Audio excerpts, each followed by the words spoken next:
Hello student, welcome to the motion part 10. Today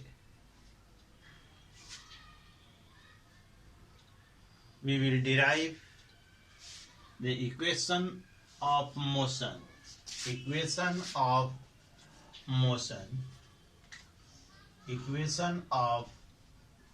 motion by graphical method.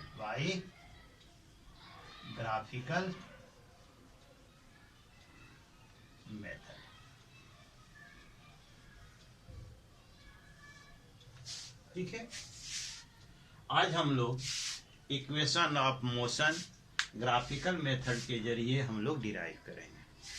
तो आइए देखते हैं कैसे डिराइव करते हैं। सपोज दैट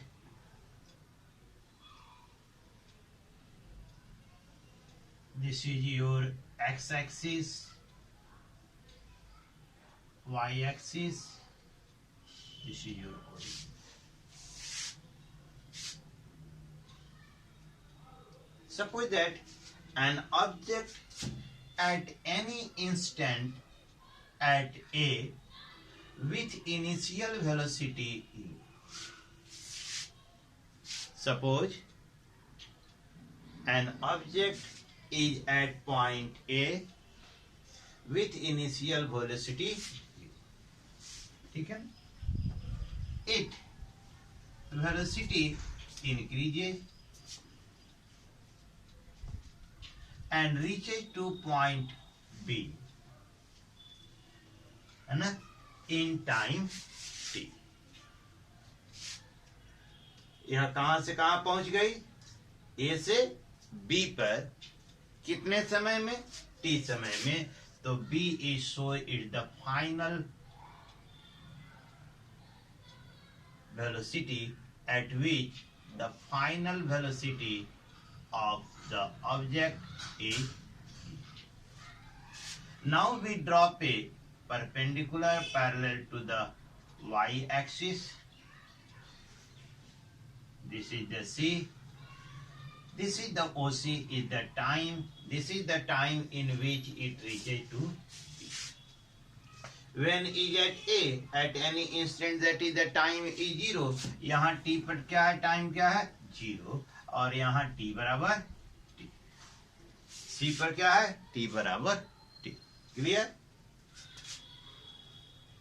अब हम A से एक परपेंडिकुलर D डालते हैं, AD पॉइंट FD पर। AD पैरेलल है OC के और बराबर भी है। इधर देखें तो CD OA के पैरेलल और बराबर है। तो हम पीछे पढ़ चुके हैं, the slope of the straight line gives the acceleration. तो slope of the straight line तो कैसे हम लिखेंगे? In the graph point A represent the initial position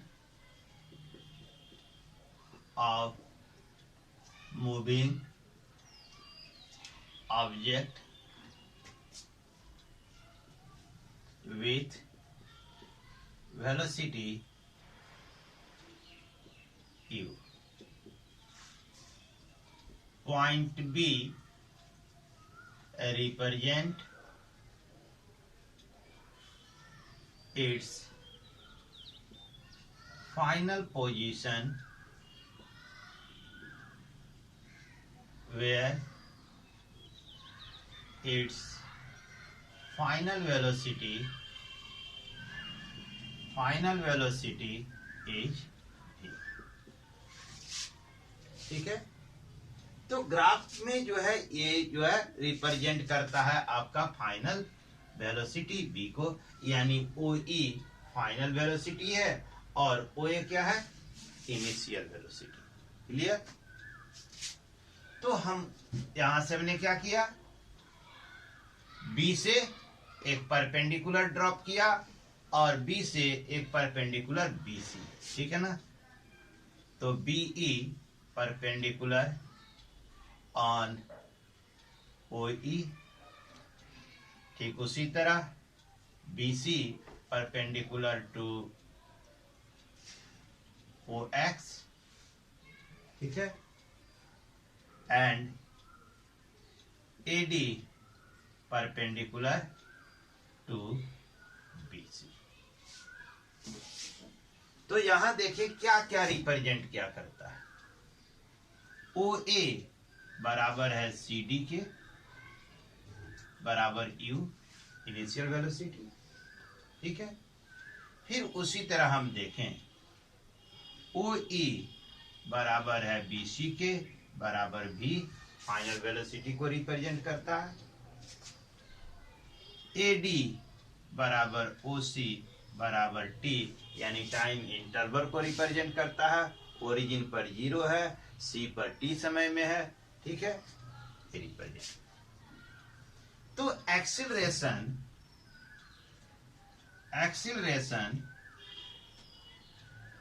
of object is given by slope of a straight line AB। तो slope AB बराबर क्या हो जाएगा, BD बटा AD, BD बटा AD। तो ये BD बराबर क्या हो गया, BC minus CD, BC minus CD बटा AD। अब जरा देखें, BC किसके बराबर है, OE के, CD किसके बराबर है, OA के, AD किसके बराबर है, OC के। तो हम रख दें, है ना, slope AB equal to BC यानी OE माइनस CD यानी OA, AD यानी OC, ठीक है। OE क्या है, फाइनल वेलोसिटी, OA क्या है, इनिशियल वेलोसिटी, OC क्या है, टाइम इंटरवल। तो हम लिख सकते हैं A equal to V minus U बटा T, या V equal to U plus AT। ये हमारा first equation of motion. This is our first equation of motion. Clear. Now we come on the second equation of motion.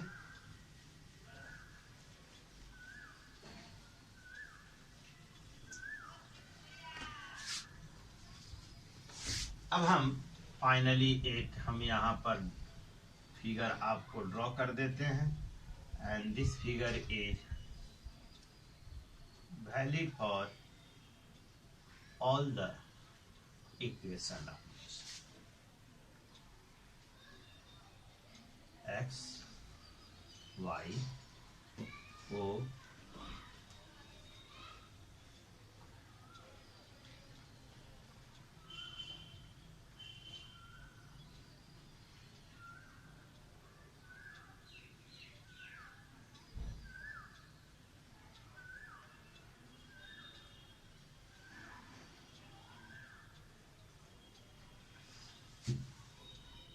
A, B, C, D, E।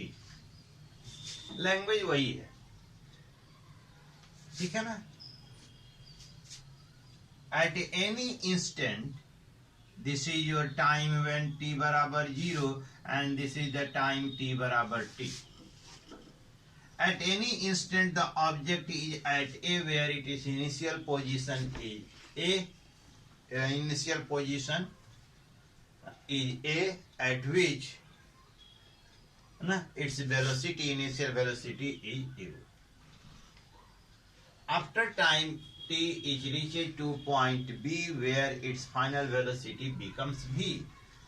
That is, if we drop the perpendicular BE on y-axis, this represents the final velocity.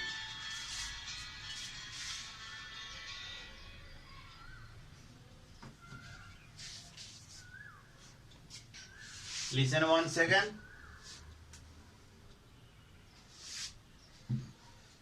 We have write, suppose point A represent the initial position of body with velocity u after time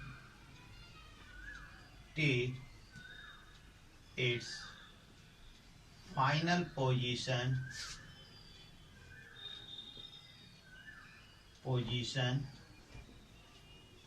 represent by point B at which its final velocity become v. ठीक है. During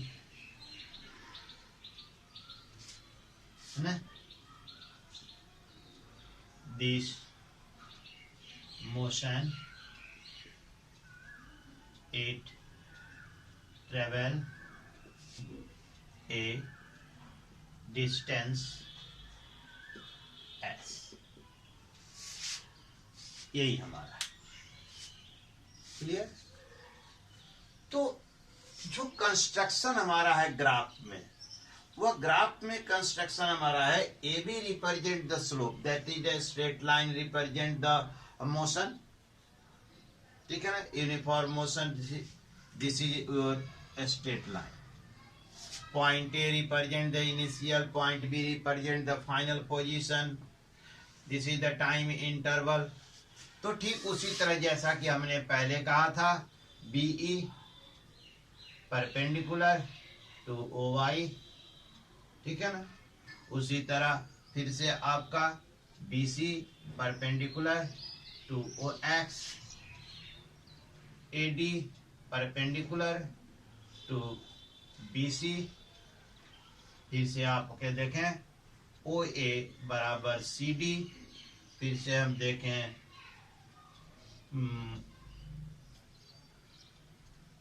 BC बराबर OE बराबर V. AD बराबर OC बराबर T. ठीक है ना, ये यहां पर दे दे U. ठीक है. The distance travel, the distance travel is given by the area occupied in graph.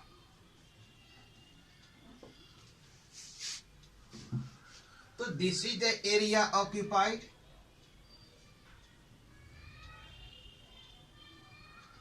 Graph में यही एरिया ऑक्यूपाइड है. तो है ना, डिस्टेंस बराबर area OA BC.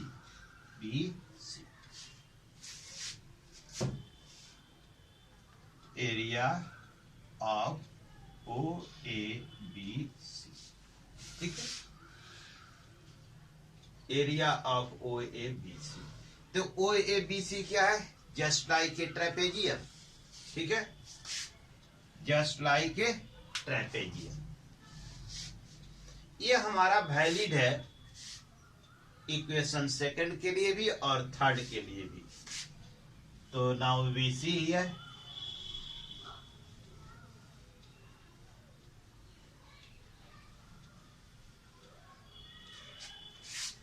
Area O A B C बराबर, ये ट्रेपेजियम है तो ट्रेपेजियम की क्या होती है जरा देखना,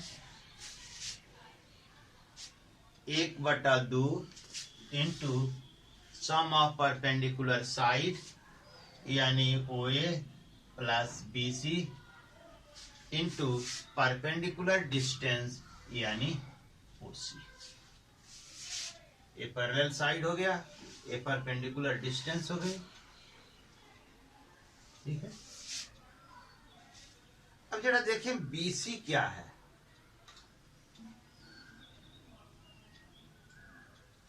ओ ए, ठीक है ना। अब ये देखें ओसी, ओसी बराबर क्या है? एडी। ठीक है, बराबर क्या है? परपेंडिकुलर साइड, ठीक है, O A plus B C, B C बराबर क्या हो गया? बी सी इंटू ओ सी, ओ सी बराबर 80। ठीक है, तो देखें 1/2 ओ ए प्लस बी सी, ओ सी बराबर है 80 के। ठीक है, अब देखें 1/2 O A plus B C, AD बराबर क्या हो गया? तो देखें यहां पर आपको दिखा देते हैं, ए बी बराबर हो गया बी डी बटा ए डी, इसलिए ए डी बराबर बी डी बटा ए बी। तो इस ए डी की जगह पे हम लिख सकते हैं बी डी बटा ए बी। ठीक है, 1/2 O A plus B C, B D बराबर क्या हो गया? B C minus C D, B C minus C D. ठीक है, बटा ए बी।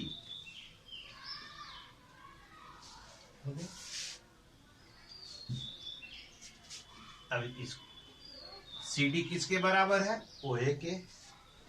अब हम इसको ऐसे अरेंज करके लिखने के, 1/2 B C plus O A और into B C minus C D की जगह पे ओ ए बटा ए बी।